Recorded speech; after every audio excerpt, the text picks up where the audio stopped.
بسم اللہ الرحمن الرحیم۔ آج 18 ذی الحج کی رات ہے۔ یقیناً ایک بہت بڑی رات ہے کہ اس رات کو تیسرے خلیفہ راشد سیدنا و مولانا و ماوانا ملجانا عثمان غنی ذی النورین رضی اللہ تعالی عنہ سے نسبت حاصل ہے۔ تو اور ہمارا اہل سنت کا یہ اعتقاد ہے، الحمدللہ اہل ایمان کا اعتقاد ہے کہ ہر چیز جس کی نسبت اللہ والوں سے ہو جائے وہ چیز بھی اپنی جگہ عظیم ہو جاتی ہے۔ سیدنا عثمان غنی ذی النورین رضی اللہ تعالیٰ عنہ وہ عظیم خلیفہ ہیں، وہ عظیم خلیفہ راشد ہیں کہ جن کے متعلق قرآن مجید میں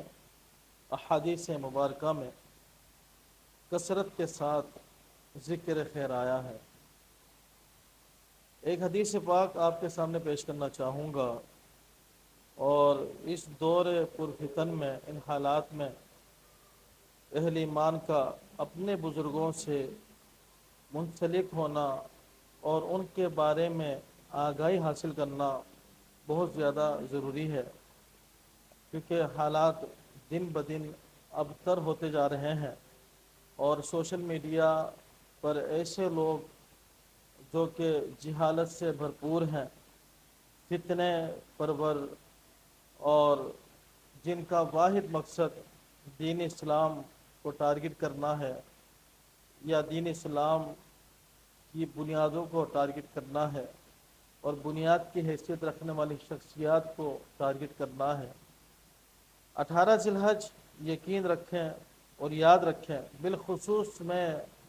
نوجوانوں سے کہوں گا، امت کے نوجوانوں سے، فتنوں میں آپ نے نہیں پڑھنا، برے لوگوں کا آپ نے بالکل نہیں سننا۔ یہ بات تاریخ اسلام کا حصہ ہے کہ 18 ذی الحج امت مسلمہ سیدنا عثمان غنی ذی النورین رضی اللہ تعالی عنہ کو یاد کرتے ہوئے آ رہی ہے۔ 18 ذی الحج یہ خاص دن سیدنا عثمان غنی ذی النورین کا ہے۔ اب اس دن اگر آپ پیارے صدیق اکبر کا ذکر کریں کوئی غلط نہیں، بہت اچھا، بہت زبردست۔ اس دن اگر آپ پیارے عمر فاروق اعظم کا ذکر کریں، سبحان اللہ، بہت اچھا۔ اور اس دن مولا کائنات مولا علی شیر خدا کرم اللہ تعالی وجہ الکریم رضی اللہ تعالی عنہ کا ذکر خیر کریں، سبحان اللہ، کیا ہی اچھا۔ اور اس دن جس ذات سے یہ دن منسوب ہے ان کا ذکر خیر کرے تو کیا ہی اچھا، کوئی غلط نہیں، کوئی غلط نہیں۔ لیکن اگر کوئی سیدنا عثمان غنی ذی النورین رضی اللہ تعالی عنہ کے ذکر خیر کو محو کرنے کے ارادے سے، جو کہ اس کا یہ ارادہ اس کے چہرے پر تا قیامت کالک بن کر رہے گا، اور میرے عثمان غنی کا ذکر خیر تو کبھی ختم نہیں ہوگا۔ اگر کوئی ناپاک انسان، کوئی ناپاک پلید انسان سیدنا مولا عثمان غنی ذی النورین رضی اللہ تعالیٰ عنہ کا ذکر خیر ختم کرنے کے ارادے سے اس دن سیدنا مولا علی شیر خدا رضی اللہ تعالیٰ عنہ کا ذکر خیر کرے تو وہ ذکر خیر یقیناً قرآن اور احادیث کی گواہی کے مطابق خود مولا علی کو پسند نہیں ہوگا، خود اللہ رب العالمین کو پسند نہیں ہوگا، خود رسول کریم علیہ السلام کو پسند نہیں ہوگا۔ میرے رب کو یہ بات پسند نہیں ہے کہ میرے حبیب کریم علیہ السلام کے کسی یار کا بغض کسی سینے میں ہو، اور جس سینے میں میرے محبوب کریم علیہ السلام کے یار کا بغض موجود ہو، اور اس سینے کے اندر اگر مولا علی کی محبت کا دعویٰ ہو، یہ دعویٰ سراسر غلط ہو سکتا ہے، اس کا حقیقت سے کوئی تعلق نہیں ہو سکتا۔ میرے نوجوانوں یاد رکھو، یہ جو مشاجرات صحابہ کرام علیہ رضوان ہے، جو جنگ صفین جو واقع ہوئی اور جنگ جمل جو واقع ہوئی ہے، تو یہ مشاجرات صحابہ کرام علیہ رضوان میں یہ آتی ہیں۔ ان کو ان کے ذکر کو چھیڑنا، ان کی باتوں کو چھیڑنا، پھر کہیں بالخصوص اس ارادے سے کہ صحابہ کرام علیہ رضوان کی توہین و تنقیص مقصود ہو، تو یہ دین اسلام نہیں ہے، یہ اسلام نہیں ہے، یہ شریعت نہیں ہے۔ اب آئیے میں آپ کو پیارے عثمان غنی ذی النورین رضی اللہ تعالی عنہ کی جو شان پیارا آقا کریم علیہ السلام کی حدیث پاک میں موجود ہے، میں آپ کو وہ سناتا ہوں۔ صحاح ستہ میں سے ترمذی شریف کی حدیث پاک ہے،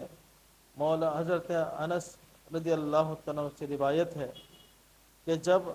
نبی کریم علیہ السلام نے بیعت رضوان کا حکم دیا صحابہ کرام کو کہ میرے دست حق پرست پر بیعت کرو، تو اس وقت حضرت عثمان غنی رضی اللہ تعالی عنہ موجود نہیں تھے۔ آپ حضور پاک علیہ السلام کی طرف سے سفیر بن کر مکہ میں تشریف لے گئے تھے کفار مکہ سے بات چیت کرنے کے لیے۔ حضرت عثمان غنی ذی النورین موجود نہیں تھے، دیگر صحابہ کرام موجود تھے۔ تمام صحابہ کرام نے حضور پاک علیہ السلام کے دست حق پر بیعت کی۔ تو اب حضرت عثمان غنی نہیں تھے، پیارے آقا کریم علیہ السلام نے فرمایا ان عثمان بحاجت اللہ و حاجت رسول، اے لوگو عثمان اللہ اور اس کے رسول کے کام سے گیا ہوا ہے۔ فضرب باحدى يديه على الاخرى، تو پیارا آقا کریم علیہ السلام نے اپنے ایک دست حق کو دوسرے دست حق پر رکھا اور اس کو عثمان غنی ذی النورین رضی اللہ تعالیٰ کا ہاتھ قرار دیا۔ تو راوی کہتے ہیں کہ فکانت ید رسول اللہ صلی اللہ علیہ وسلم عثمان، کہ حضور پاک علیہ السلام کا یہ ہاتھ مبارک حضرت عثمان غنی کے لیے تھا، اور حضور کا ہاتھ عثمان غنی کے لیے ہونا خیرا من ایدیہم لانفسہم، تمام صحابہ کرام کے جو ہاتھ ان کی اپنی ذاتوں کے لیے تھے ان سے زیادہ افضل اور خیر والا تھا حضور پاک علیہ السلام کا دست مبارک۔ تو میرے عزیزوں، میرے دوستوں، بالخصوص میرے نوجوانوں، آقا کریم علیہ السلام نے اپنے ہاتھ مبارک کو عثمان غنی کا ہاتھ قرار دیا۔ اب اندازہ لگائیں کہ اللہ تبارک و تعالیٰ نے، اللہ کے حبیب کریم علیہ السلام نے میرے عثمان غنی کو، ہمارے سردار، ہمارے مولا، ہمارے ماوا، ہمارے ملجا عثمان غنی ذی النورین رضی اللہ تعالیٰ کو کیسا رتبہ عطا فرمایا، کیسی شان عطا فرمائی، اللہ اکبر۔ تو 18 ذی الحج جمعہ کا دن تھا، 40 دن تک جو ہے حضرت عثمان غنی رضی اللہ تعالیٰ پر پانی بند کیا گیا، پانی بند کیا گیا، اس عظیم ہستی پر پانی بند کیا گیا، اس پانی کو بند کیا گیا جو پانی جس ہستی نے خود خرید کر امت کے لیے وقف کیا تھا پیارا آقا کریم علیہ السلام کی ہدایت پر۔ اس پانی کو جو ہے عثمان غنی رضی اللہ تعالیٰ عنہ پر بند کر دیا تھا، اور آپ 40ویں دن جمعہ کا دن تھا، ذی الحج کی 18 تاریخ تھی، اور آپ کو جو ہے وہ بلبائیوں نے شہید کر دیا، آپ شہادت کے رتبے پر فائز ہوئے۔ پیارا آقا کریم علیہ السلام نے سیدنا عثمان غنی ذی النورین رضی اللہ تعالیٰ عنہ کی زندگی میں ہی اس بات کی خبر دے دی تھی کہ عثمان غنی شہید ہوں گے۔ اللہ تبارک و تعالی، اللہ رب العالمین سیدنا عثمان غنی ذی النورین رضی اللہ تعالیٰ عنہ کا جو فیض ہے اور آپ کا جو فیضان ہے اور آپ کی جو برکتیں ہیں، رب کریم مجھے تمام امت مسلمہ کو عطا فرمائے، ہمارے والدین کو عطا فرمائے، ان کے صدقے رب کریم ہماری بخشش اور مغفرت فرمائے، اور امت پر اپنا خاص کرم فرمائے، اور امت کے نوجوانوں کو رب کریم عثمان غنی ذی النورین رضی اللہ تعالیٰ عنہ کے صدقے، ان کے وسیلے سے تمام فتنوں سے رب کریم محفوظ